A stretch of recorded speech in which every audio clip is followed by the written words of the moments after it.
Hi అండి, అందరు ఎలా ఉన్నారు? మామూలుగా అందరికీ ఫస్ట్ ప్రెగ్నెన్సీలో చాలా డౌట్స్ ఉంటాయి కదా. ఏం తినాలి, ఏం తినకూడదు, ఎన్ని టీటీలు వేయించుకోవాలి, ఎన్ని స్కాన్స్ చేయించుకోవాలి అనే డౌట్స్ చాలామందికి ఉంటాయి కదా. నేనైతే నా ఫస్ట్ ప్రెగ్నెన్సీలో చాలా కన్ఫ్యూజ్ అయ్యాను. బట్ ఈ 5 monthsలో నేను చాలా తెలుసుకున్నాను. అవేంటో మీతో షేర్ చేసుకోవాలండి. ఎర్లీ ప్రెగ్నెన్సీ స్కాన్ అయితే కంపల్సరీ చేసుకోవాలి. నెక్స్ట్ అయితే ఎన్టీ స్కాన్ అయితే కంపల్సరీ చేసుకోవాలండి. ఇది 11 to 14 weeks మధ్యలో చేస్తారు.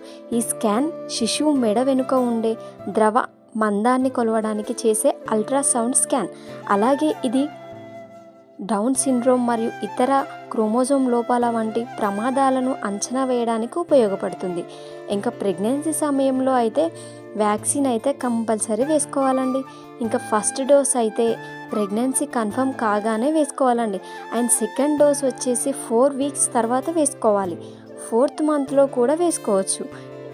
ఇంకా ఈ ప్రెగ్నెన్సీ అయితే తల్లిని మరియు శిశువుని టిటానస్ బ్యాక్టీరియల్ డిసీజ్ నుండి విముక్తి చెందేలా చేస్తుంది. ఇంకా ఇది మన బాడీలో యాంటీబాడీస్ని డెవలప్ చేస్తాయి.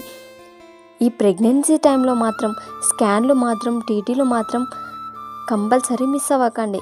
ఇంకొకటి ఏంటంటే, నా ఎర్లీ ప్రెగ్నెన్సీ స్కాన్లో బేబీ హార్ట్ బీట్ లేదు, ఫిటల్ పోల్ లేదు, ఓన్లీ వెల్ డిఫైన్డ్ గ్యాస్ట్రియల్ శాక్ మాత్రమే ఉందని చెప్పారు. నేనైతే చాలా భయపడిపోయా. అబార్షన్ చేసుకునే అవకాశం కూడా ఉందని డాక్టర్స్ చెప్పారు. తర్వాత కొన్ని మంత్స్ ఆగమని కూడా చెప్పారు. సో నేనైతే చాలా భయపడిపోయా. కానీ అలా మీరైతే భయపడకండి. ఎందుకంటే కొన్నిసార్లు లేట్గా బేబీ హార్ట్ బీట్ అనేది స్టార్ట్ అవుతుంది. 3 months తర్వాత కూడా స్టార్ట్ అయ్యే అవకాశం ఉంటుంది.